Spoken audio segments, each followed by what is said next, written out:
Hey, what is up, guys? Megas here on a beautiful day in Asha. I thought we'll jump in the gator here, head up to the top property and do our message up there. Enjoy. I love you guys. So there's the gators. Been doing some yard work around here, but oh my God, look at this beautiful day. Is this Asha? Is this heaven on earth? Beautiful. All right, let's go up top.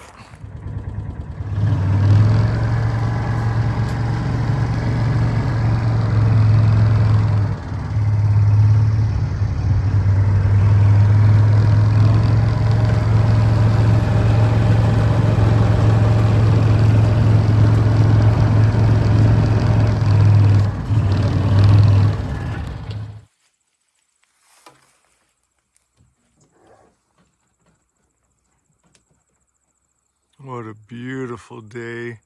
We call that Moose Pond right there. All the moose and deer and elk come and drink from there. Look at this day, guys.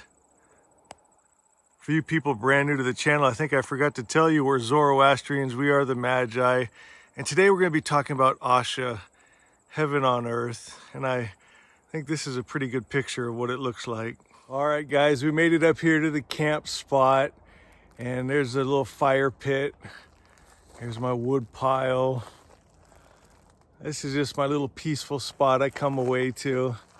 It just feels good. It's peaceful.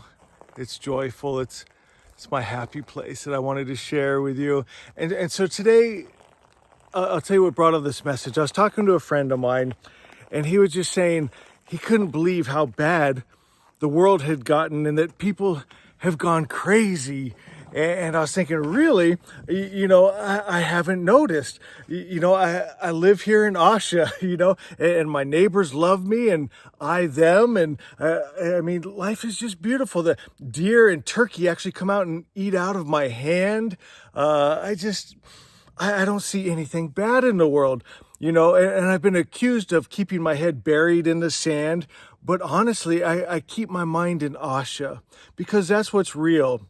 That's substance. That's what was, is, and shall be the perfect creator's perfect idea. It's good, my friends. And so I started asking my friend about this because he lives up here in the same place as I do.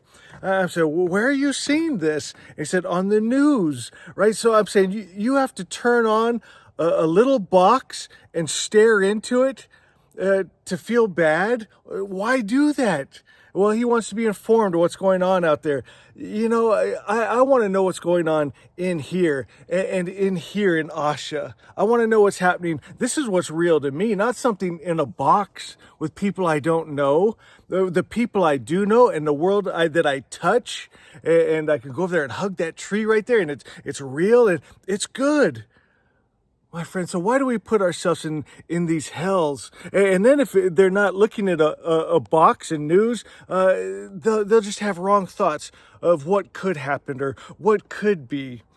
My friends, Zoroaster says, look with honest eyes and you'll see it's good. My friends, and if you're missing some good, start to attune yourself to it. Start to be the love. Start to be the peace. Start to be the joy and the smile that you bring into the atmosphere and other people. And you'll see this world, it is a gift.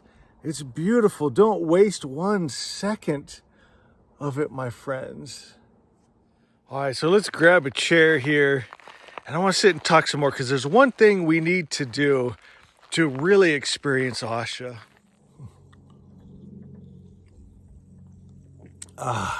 This is a life. Got me an energy drink here. Just enjoying this beautiful day. You need one thing, though, to live this life of Asha, is to be able to think for yourself. And we're not really trained to do that. Not in school, not in our churches. My friends, you're going to have to ask questions. You're going to have to think about it. And after years of being trained, you don't butt up against the system. You just keep your head down and do your job. And that's not going to work for living in truth, because they sell you the lie, and it becomes the norm just to accept the lie and not to question it. And of course, I'm thinking of religion. I mean, look at the world religions. Look at all the wars and the tragedies that have taken place. You know, we shared the stories about, like in the Bible, stone your children. They say that's God. That's not the highest principle of God good. And if you'd stop to think about it, what would it look like to stone a child to death? You know, it's not, you know, I've talked about this before. I used to be a hunter before I fell in love with these goofy creatures. And when you shoot them, they don't just die instantly. They suffer and they cry and they make noise. Imagine a child saying, "Mommy, mommy, ouch, ouch, please, no." You know, if you just don't think about it, the soldiers going in and killing men, women, and children, and they say that's God that wants them to do it. And then all the atrocities that we've seen, the witch hunts and burning people at the stake and crusades and just all the horrible things we've seen. And they call that God good. My friends, we need to question what is good. And in your heart, there's a guide, there's a compass. There's a divine spark in you that knows what good is. You know, it's Asha 13. Good is good, bad is bad. You know, we're taught in our education, you don't question, right? In your governments, you don't question. You got to ask some hard questions and let Spirit be your guide. And for myself, that's how I found this peace. That's how I set myself free from OCD and depression. It is gone, my friends. And I know many of you have the same story, the same testimony, that you have peace of mind. You're no longer scared of God. You know who he is, right? He's not angry, jealous, hate, war, killing, send sickness and disease, you know, send his children to hell. He's just good. That's just his nature, my friends. So ask yourself some questions. Start thinking right. Start thinking Asha. What is Asha? It's the perfect creator's perfect idea. What else could come from his mind? It's bliss, it's joy, it's happiness. And Asha teaches us to be those attributes. That's how you take God into you. That's how you accept him. That's our prayer. You know, it's not begging a deity in the sky, just attuning yourself to it, being it.